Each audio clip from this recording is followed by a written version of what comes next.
Hello दोस्तों, आप सभी का स्वागत है हमारे चैनल शाश्वत सीजीपीएससी सीजी व्यापा में। देखिए, आज हम लोग करने वाले हैं आपका मैथ्स का दो, है ना। ये सेकंड क्लास है। तो याद रखिएगा, ये जो हमारी क्लास है आपके सीजीपीएससी एग्जाम के, है ना, क्योंकि अभी वर्तमान में सीजीपीएससी ने एसआई की वैकेंसी लाई है ना। लगभग 341 वैकेंसी यहाँ से आपको देखने को मिलता है। सीजी व्यापम, ठीक है, सीजी व्यापम में जहाँ से मैथ्स पूछा जाता है, और रेलवे भर्ती, ठीक है, साथ में जितनी भी एग्जाम होते हैं जहाँ पर आपका मैथ्स पूछा जाता है, वो सभी के लिए समान रूप से उपयोगी है। ठीक, आप सिर्फ अच्छे से पढ़ते जाएं। चलिए, इसको अगर समझेंगे तो देखिएगा, इसका वेटेज मैं आपको बताता हूँ। ठीक है, सीजी व्यापम में भी जनरली 25 नंबर के आसपास के, ठीक है, प्रश्न आपके मैथ्स से देखने को मिलते हैं। ठीक, सीजीपीएससी में पूरा आपका, जैसे कि अभी की देखिएगा, 341 ये वैकेंसी आया है एसआई का। ठीक, एसआई का है, यहाँ भी लगभग 15 से 20 नंबर के आसपास का प्रश्न शायद है, उसको देखना पड़ेगा एक बार। ठीक, सीजीपीएससी में याद रखिएगा, जो इसका सेट 2 होता है ना। सीजीपीएससी में जो सी सेट होता है, वहां लगभग देखिएगा आपका 100 नंबर के पोर्शन में 30 नंबर का प्रश्न यहाँ से आपको देखने को मिलता है। रेलवे में इसका वेटेज बहुत ज्यादा है, याद रखिएगा। जैसे टेक्नीशियन का एग्जाम है तो यहाँ 25 नंबर है। अगर एनटीपीसी का सीबीटी 1 है, ठीक है, तो सीबीटी 1 में लगभग कितने नंबर का रहता है, याद रखिएगा 35 के आसपास का देखने को मिलता है। 30 नंबर के, हाँ, 35 के आसपास देखने को मिलता है। सीबीटी 2 है, 45 के आसपास का देखने को मिलता है। और ग्रुप डी में, तो ग्रुप डी में भी आपको 30 नंबर के आसपास का देखने को मिलता है। ठीक है, तो सभी एग्जाम के लिए क्या है, समान रूप से उपयोगी है। और देखा जाए 25 नंबर मतलब 25 क्वेश्चन यहाँ एसएससी में 50 नंबर के आसपास का देखने को मिलता है। ठीक है, तो चलिए आगे बढ़ते हैं हम लोग।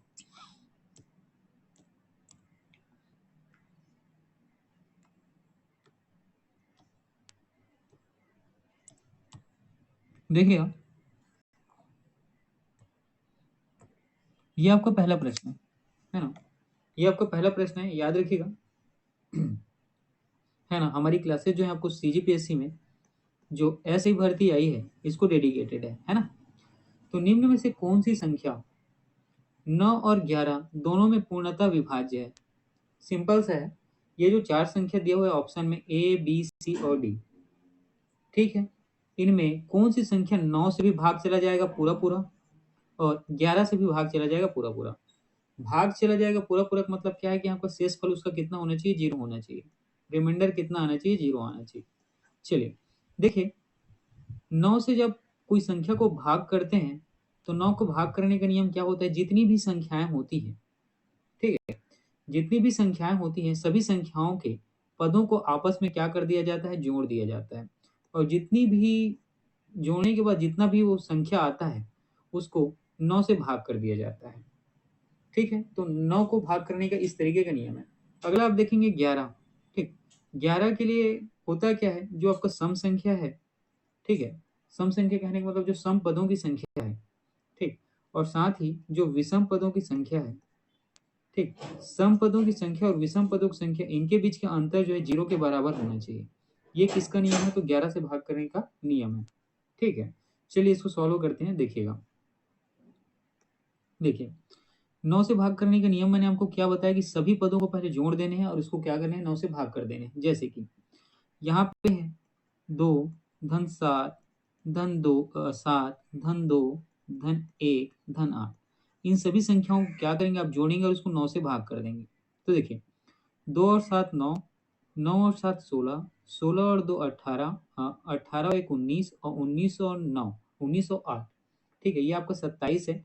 और आप किसको करेंगे, 9 से भाग कर देंगे तो ये कितना चला जाएगा, 3। रिमाइंडर कितना आएगा, 0। शेषफल 0 आएगा। ये 9 से भाग चला जा रहा है। ये तो 9 का है ना। अब हम लोग बात करते हैं 11 के बारे में। 11 के बारे में मैंने क्या बताया कि सम पदों की संख्या, जैसे कि 2 है, 7 है, 7 है, 2 है, 1 है, 8। यहाँ जो सम पदों की संख्या, ये दूसरे नंबर का है, ये चौथे नंबर का है, छठवें नंबर का। ये क्या है, सम पद है ना। जो सम संख्या होता है, ठीक, 0 2 4 6 8, ठीक, उसी तरीके से सम है यहाँ पे दूसरे नंबर की संख्या, चौथे नंबर की संख्या और छठवें नंबर की संख्या। और विषम 1 3 5 7, इसी क्रम में आगे बढ़ते हैं। तो ये पहले, ये तीसरे और ये पांचवे, ये क्या है, आपका विषम क्रम की है। ठीक है, किसमें, तो विषम में है। ठीक है, विषम है। तो इसी क्या करेंगे आप, सम पदों की संख्या, ये 2 है, ये 2 क्या है, ये देखिए, 2 2 बोल रहा हूँ, है ना। ये 7 है, उसके बाद सम पद की संख्या 2 है, उसके बाद है 8। इनका अंतर जब किसे निकालेंगे 7 धन 2, ठीक, 1 मिनट, ये सम पद की संख्या हो गई है ना, 7 2 8, ये किसकी हो गई विषम पद की संख्या। अब हम निकालेंगे किसका, 7 धन 2 धन 8, ये हो गया आपका संपद की संख्या। अब विषम 2 7 1, 2 धन 7 धन 1, ठीक है, इनका अंतर 0 आना चाहिए। ठीक है, तो 7 और 2 को आप जोड़ेंगे तो 9 आ जाएगा, और 9 और 8 को जोड़ेंगे तो 17 आ जाएगा। फिर माइनस है, 2 और 7 को जोड़ेंगे तो 9, और 9 1 कितना हो जाएगा 10, इक्वल टू क्या हो गया 0, इक्वल टू क्या हो जाएगा यहाँ पे 0। तो ये कितना हो जाएगा 7 इक्वल टू 0, ये कितना आया, ठीक है। ठीक है, ये क्या हुआ, या तो दोनों संख्या है ना, इधर 7 है तो इधर भी 7 आना चाहिए था। ठीक, इसको सिंपल सा मतलब समझिए, या तो दोनों का डिफरेंस कितना आएगा, 0 आएगा या 11 आएगा। ठीक, 0 आएगा या 11 आएगा। ठीक, तो 0 तो नहीं आया, तो इसका मतलब क्या है कि ये 11 से भाग नहीं जाता है ना, 11 से विभाज्य नहीं है। ठीक, चलिए अब इसी को देखिएगा, जब भी आप इस तरीके का प्रश्न बनाएंगे और आपको चेक करना रहेगा, तो आप सबसे पहले वाले को चेक करेंगे, उसके बाद सबसे आखिरी वाले को चेक करेंगे, है ना, उसके बाद सबसे आखिरी वाले को, क्योंकि अगर आपका आंसर डी दिया है तो इन तीनों को चेक करने में आपका टाइम क्या हो जाएगा, किल हो जाएगा, है ना, टाइम आपको ज्यादा वेस्ट होगा। अगर आपका जो आंसर है वो पहले नंबर का है और आपने इधर से चालू कर दिया, है ना, दूसरे तीसरे या चौथे और तीसरे, चौथे तीसरे दूसरे को, तब भी आपका समय क्या है बर्बाद हो जाएगा। इसलिए सबसे पहले आप पहले नंबर को और उसके बाद सबसे आखिरी नंबर को चेक करेंगे। चलिए मैं सेकेंड वाले को चेक करता हूँ। ठीक, 1 है, 0 है, 0 हो गया, 9 और 8, जितने भी पद दिए हैं सबको 9 से भाग कर दीजिएगा। आपका किसे 9 से भाग करते हैं, तो 9 1 10 और 8 18, 18 भागित 9, इसको आप सॉल्व करेंगे तो 2 आएगा और रिमाइंडर 0 आएगा, इसका मतलब 9 से भाग चला जा रहा है। अब इसी में देखिए सम पदों की संख्या, तो विषम पदों की संख्या लेते हैं, 1 0 और 8, 1 0 और 8, ये विषम पद की संख्या है। इसको जब आप क्या करेंगे, इसका जब अंतर निकालेंगे उपसम पदों की संख्या 1 और 9 से, 0 धन 9 से, और ये किसके बराबर होना चाहिए, या तो 0 के बराबर होना चाहिए या तो 11 का। 1 और 8 को जोड़ोगे तो 9 आ जाएगा, माइनस की जगह माइनस रखेंगे और 9 शून्य जोड़ेगा तो 9, और ये किसके बराबर इक्वल है या 11। तो देखिए ये 0 हो जा रहा है, यहाँ पर भी 0 है, इसका मतलब ये क्या है 11 से भाग चला जाएगा।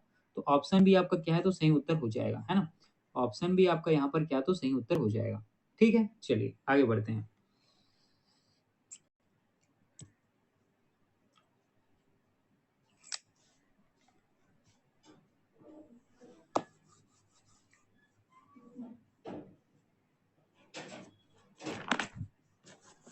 ये आपका अगला प्रश्न है। देखिए इस प्रश्न में बोला क्या गया है कि 171 गुणित 172 गुणित 173 को 17 से विभाजित करने पर प्राप्त शेषफल ज्ञात कीजिए, है ना, बहुत सिंपल सा है। ठीक है, ये जो तीनों संख्या दिया है इसको हम लोग 17 से क्या करते हैं भाग करते हैं, उसका जो शेषफल बनता है ना, वो प्राप्त शेषफल ज्ञात कीजिए, शेषफल क्या मिलता है। ठीक, तो देखिए इसको भाग करने का 2 3 नियम है, इसको समझिएगा। या सबसे पहले इसको ऐसा समझे, ये तो आपका 17 है, 17 के टेबल में इसको करें, इसके करीब लाएं, तो 17 को आप क्या करेंगे 10 से गुणा कर देंगे, तो 17 धाम कितना होता है 170। ठीक है, ये 171 है, 172 173 है, तो इसके करीब गए हैं तो कितने 10 बार में गए हैं। तो एक काम करेंगे, इसको हम लोग ले लेंगे, है ना, क्योंकि देखिए 170 है, इसका आप क्या करेंगे 17 से भाग करेंगे तो कितना आएगा 10 आएगा। ठीक है, तो 171 172 173 इसको 17 से करने हैं, तो यहाँ पे 171 है। ठीक, तो 171 में क्या हो जाता है 10 से तो भाग चला जाता है, 17 का जब 170 से भाग करते हैं 10 आता है, तो 10 गुणित 1, 10 धन 1 कर लेते हैं इसको। उसी प्रकार यहाँ पे 172, इसको 170 धन 2 कर लेते हैं। उसी प्रकार 173 है तो इसको 170 धन 3 कर लेते हैं। अब देखिए 17 से 170 भाग चला जाएगा, ये 17 से 170 भाग चला जाएगा, ये 17 से 170 भाग चला जाएगा, तो ये पूरा पूरा भाग चला जाएगा, तो इसका शेषफल कितना आता है 0। तो हमें क्या शेषफल बताने हैं, ये 1 है ना, यहाँ एक शेषफल बचेगा, यहाँ 2 शेषफल बचेगा, और यहाँ 3 शेषफल बचेगा। इसको आप जब गुणा करेंगे तो आपको उत्तर 6 आ जाएगा। तो प्राप्त शेषफल ज्ञात कीजिए, तो यहाँ पर शेष 6 कहाँ पर है, तो ऑप्शन डी, है ना, ऑप्शन डी ये आपका सही आंसर हो जाएगा। ठीक है, या इसी को आप इस तरीके से भी कर सकते हैं, देखिएगा समझिएगा, जैसे यहाँ पे 171 है, इसमें आप 17 से भाग करते हैं, 17 एकम 17, एक, ये क्या है, शेषफल है। उसी प्रकार 172 को जब 17 से भाग करेंगे, 17 एकम 17, 2, ये क्या है, शेषफल है। और उसके बाद 17 को आप क्या करेंगे, 173 से भाग करेंगे तो 17 एकम 17, ठीक, ये 3 शेषफल है। इन तीनों को आप गुणा कर दें तो ठीक है, इन तीनों को गुणा करेंगे तो 6। इस तरीके से भी आपका आंसर आ जाएगा। ठीक है, चलिए आगे बढ़ते हैं।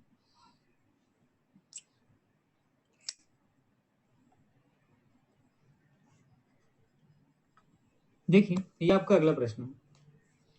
इसमें आपको एक संख्या दिया हुआ है, यदि संख्या 6484y है ना, 6 8 से विभाज्य हो तो y का न्यूनतम मान बताना है। न्यूनतम मान है ना, न्यूनतम मान हमें क्या बताने हैं, ज्ञात करने हैं। ठीक, आंसर लिया है 1 3, बी 4, सी 1 और डी 7। देखिए 8 का भाग, ठीक है, 8 का भाग्य करने का नियम या भाज्य करने का नियम क्या है, तो याद रखिएगा, आखिरी की 3 संख्या, मान लो कोई भी यहाँ पे नंबर दिया है जिसको इसको लेते हैं 4y6, ये आखिरी की 3 संख्या जो है 8 से भाग होनी चाहिए। इसका मतलब क्या है कि वो 8 से भाग हो रहा है। ठीक है, मान लीजिए लास्ट में कोई नंबर, एक रैंडम नंबर लेते हैं हम लोग 3 1 2, अगर ये 8 से भाग हो जा रहा है तो इसका मतलब क्या होगा, पूरी संख्या 8 से भाग होगी। मतलब ये तीनों संख्या अगर 8 से भाग हो रही है तो पूरी संख्या क्या हो जाएगी, 8 से भाग होगी। यही 8 के विभाज्य का नियम है। अब इसको करके देखते हैं। देखिए 6 4 8 4 y 6, इसको हमें 8 से भाग करने हैं। मैंने क्या बताया कि आखिरी के 3 अंक अगर, ठीक है, आखिरी के 3 4y6 अगर ये 8 से भाग हो जा रहे हैं, पूरी संख्या 8 से क्या हो जाएगी, भाग हो जाएगी। साथ में y का न्यूनतम मान, मतलब y यहाँ पे है, ये सबसे कम रखने हैं। इसके न्यूनतम मान क्या होंगे वो इन ऑप्शन में आपको दिए गए हैं। इसका न्यूनतम मान सबसे कम आपको रखने हैं और वो 8 से भाग होना चाहिए। जैसे कि यह देखिए 4 और देखिए 1 है, y की जगह ऑप्शन सी में 1 दिया है तो 1 भी रख के देखते हैं। तो 8 पंचे 40, 1 6, 8 दूनी 16, ये कर दिया। ठीक है, इसका मतलब क्या है कि ऑप्शन सी सही हो जाएगा। अगर आप 1 यहाँ पे रखते हैं तो 8 से पूरी तरह ये संख्या क्या हो जाएगी, विभाजित हो जाएगी। ठीक है, 8 से क्या हो जाएगी, पूरी तरह से विभाजित हो जाएगी। इसका मतलब एक y का न्यूनतम मान क्या है, 1 है। ठीक है, इतनी चीजें क्लियर हुई। चलिए आगे बढ़ते हैं।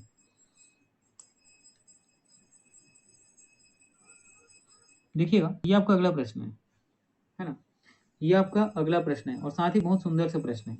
इसको हम लोग सॉल्व करने की कोशिश करते हैं। देखिए 1 से 700 के बीच कितनी संख्याएं 17 से पूर्णतः विभाज्य हैं। ठीक है, आपको 1 लेने हैं और एक संख्या से लेके 700 के बीच जितनी भी संख्याएं आएंगी उनमें 17 से कितनी संख्या पूरी तरीके से भाग चला जाएगा, ये आपको बतानी है। ठीक है, देखिए 1 से हम लोग आगे बढ़ेंगे तो 17 से कौन सा संख्या भाग होगा। ठीक है, 1 से हम लोग आगे बढ़ेंगे, 17 से कौन सा संख्या भाग होगा, पहला संख्या 17 ही होगा। और इसी में हम लोग लास्ट में जाते हैं तो 17 को अगर 700 से आप भाग करोगे तो 17 चौक है ना, 68 हो गया और ये 2 शून्य, 17 एकम 17। ठीक, तो 17 का आप 41 से गुणा करें तो आपको आखिरी संख्या मिल जाएगा जो 17 से भाग हो। तो 17 एकम 17 की 7 हासिल है और 17 चौक 68 एक 69, 997। और वो आखिरी संख्या कौन सी है, 997, जो 17 से क्या होगा तो भाग होगा। ठीक है, चलिए इसको समझिएगा। देखिए 17 से भाग होने वाला पहला जो संख्या है ये आपका 17 ही है और 17 से 700 के बीच आखिरी जो संख्या है ये 900, इतना ही है ना, 97। ये दोनों क्या होती हैं, 17 से भाग होती हैं। 17 से भाग होने वाला पहला संख्या ये है और अंतिम संख्या 700 के अंतर्गत ये है। तो पहला संख्या 17 है, दूसरा इसका मतलब 34 होगा और तीसरा 51 होगा। डेज डेज डेज ये कितना जाएगा, 697। अब हमें पूछा है 17 से पूर्णतः विभाज्य होने वाली कितनी संख्या ऐसी है जो 17 से भाग होंगी। तो इसके लिए आप लोग फार्मूला या निकालना, L equal to A plus n minus 1 into D. इसमें आप रख दोगे, आपको आंसर मिल जाएगा कि कितनी संख्याएं 1 से 700 के बीच है जो क्या करती है तो 17 से विभाजित होती है। एल जो है आपका लास्ट नंबर होता है ना, एल जो है क्या याद रखिएगा, आपका लास्ट नंबर। तो लास्ट नंबर कौन सा है, 697। ए जो है, ए के बारे में क्या याद रखना है, फर्स्ट नंबर है। फर्स्ट नंबर कौन सा है, 17 है, प्लस एन कितनी संख्याएं भाग चली जाएंगी तो ये हमें निकालना है, -1। डी जो है इनके बीच का डिफरेंस है ना, इनके बीच का क्या तो डिफरेंस है, इन दोनों बीच का डिफरेंस निकालोगे 17 आएगा। कहीं पर भी आप डिफरेंस निकालो, इनका डिफरेंस जो है क्या होता है, समान आता है, तो 17 हो गया। ठीक है, अब ये जो है यहाँ से सॉल्व करोगे तो ये 17 इधर आ जाएगा, तो ये कितना हो जाएगा, देखिए 697 में आप 17 घटाओगे, है ना, पक्षांतर हो गया, तो ये कितना आ जाएगा, 680। ये कितना आ गया, 680 इक्वल टू 17 का इससे गुणा करोगे तो पहली बार ये 17n आ जाएगा, -17। ठीक है, -17। अब देखिए यहाँ पे ये इस तरफ आ जाएगा, है ना, -17 जो है पक्षांतर होके अंक वाली, तो ये कितना होगा, 697, और ये कितना हो गया, 17n। अब इसको आप भाग करेंगे तो 17 चौक और 17 एकम, तो आपको यहाँ से n की वैल्यू जो कितनी संख्याएं हैं ना, ये निकल गई। ये कितना है, 41। तो यहाँ पर आपका ऑप्शन बी सही आंसर हो जाएगा। ठीक है, यहाँ पर आपका ऑप्शन बी जो है आपका क्या तो सही आंसर हो जाएगा। ठीक है, इतनी चीजें क्लियर हुई, चलिए आगे बढ़ते हैं। देखिएगा, ये आपका अगला प्रश्न है ना, ये जो है आपका अगला प्रश्न है। इसमें आपसे बोला गया है कि 4 अंकों की बड़ी से बड़ी संख्या कौन सी छोटी धनात्मक संख्या जोड़ी जाए जिससे कि उसका योग 360 से विभाज्य हो जाए। देखिए 4 अंकों की बड़ी से बड़ी संख्या अगर पूछा जाए तो ये कितना होगा, ये 9999। एक अंक की बड़ी संख्या 9, दो अंकों की बड़ी संख्या 99, तीन अंकों की बड़ी संख्या 999। ठीक है, ये चीजें क्लियर हुई। उसी तरीके से अगर आपसे पूछा एक अंक की छोटी संख्या तो 1, दो अंकों की छोटी संख्या तो 100, तीन अंकों की छोटी संख्या दो अंकों की छोटी संख्या 10, तीन अंकों की छोटी संख्या 100, और चार अंकों की छोटी संख्या तो 1000। ठीक है, यहाँ तक चीजें क्लियर हुई। तो बड़ी से बड़ी संख्या 4 अंकों की कितनी हो गई, 9999 में कौन सी छोटी धनात्मक संख्या जोड़ी जाए। यहाँ पर ये जो ऑप्शन दिए हैं, ए 307, बी 132, सी 306, डी 176, इनमें कौन सी छोटी छोटी संख्या आप ऐड करेंगे कि इसका जो योगफल है, इसका जो यहाँ पर योगफल आएगा, है ना, उस संख्या का योगफल जो आएगा वो 307 से पूरी तरीके से विभाज्य हो जाए। पूरी तरीके से विभाज्य हो जाए मतलब इसका रिमाइंडर क्या आना चाहिए, 0 आना चाहिए। ठीक है, तो चार, देखिए इस 999 को हम लोग 9999 को करते क्या है, 307 से भाग कर देते हैं। 307 से भाग करेंगे तो 3 से करोगे तो कितना आएगा, ये 921। ठीक, ये 7 8 9। अब ये 3 से जाएगा क्या, नहीं, 2 से करके देखिए, 2 सत्ते 14 और 3 दूने 6, ये 5, ये 7 और ये 1, 175। ठीक है, 175 आ गया। देखिए अगर ये 175 जो है, ठीक, ज्यादा होता तो क्या होता, 307 से ये पूरी तरीके से विभाजित हो जाता। ठीक, अगर 175 कम होता, ठीक, 175 अगर इसमें से कम होता तो ये क्या हो जाता, पूरी तरीके से 307 से क्या होता, भाग चला जाता।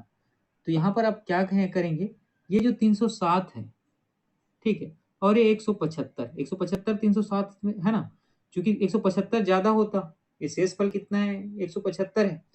अगर ये 175 कम कर दें, है ना, ये 175 अगर कम होता तो ये क्या होता, ये पूरी तरीके से विभाजित हो जाता। 175 नहीं कम होता तो ये 0 0 हो जाता। तो क्या करेंगे, 175 इनके बीच का डिफरेंस निकालें, यहाँ से नहीं, इनके बीच का। तो 307 में जब आप 175 को आप घटाएंगे तो 7 में 5 गया 2, और 10 में 7 गया 3, हासिल 1, 132। कितना, 132। आपका आंसर क्या आ गया, 132। अगर आप इस संख्या में, ठीक है, 132 अगर आप इस संख्या में,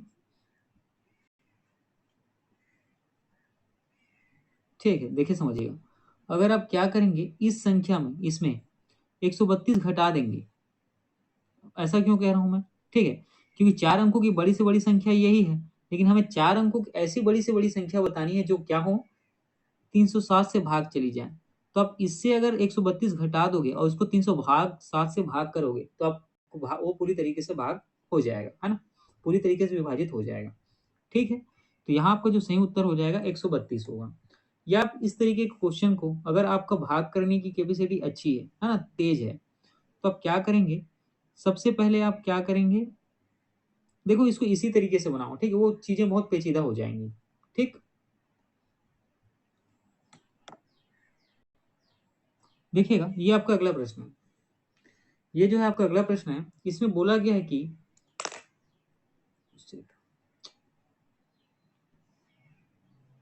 250 से 1000 तक कितनी संख्याएं 5, 6, 7 से पूरी तरह विभाज्य होंगी? 5 संख्या, 7 संख्या, 6 संख्या या 3 संख्या?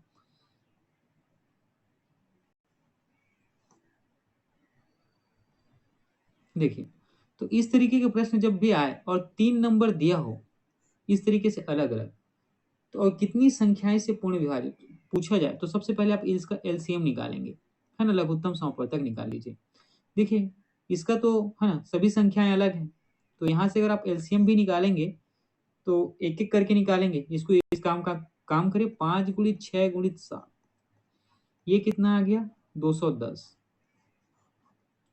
तो 250 से 1000 तक कितनी संख्याएं 5, 6, 7 से पूर्णतः विभाजित होंगी?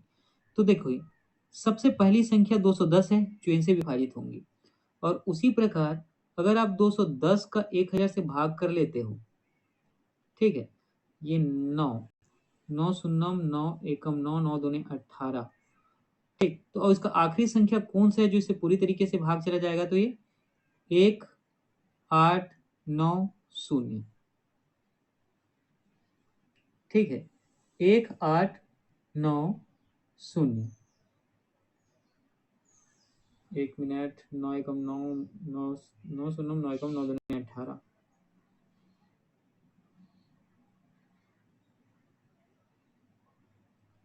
ठीक। एक मिनट रुकेगा, है ना, इसको देखते हैं।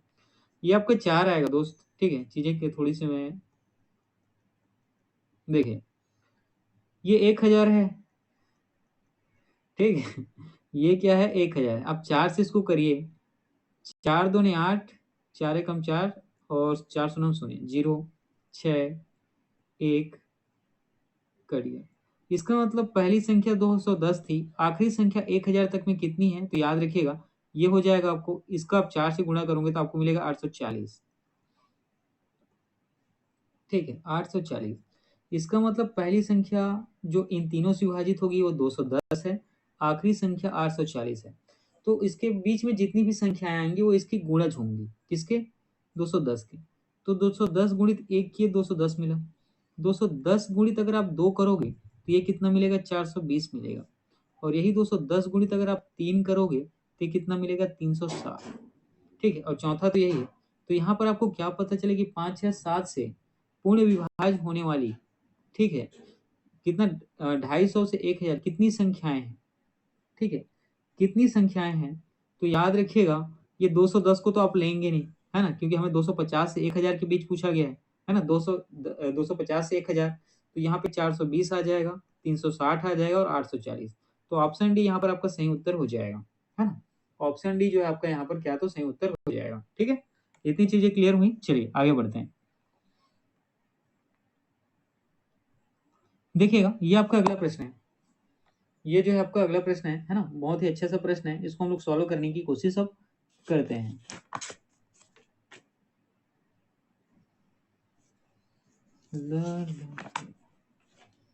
क्वेश्चन है 73 धन 372 धन 373 374, और ये क्वेश्चन यार एक मिनट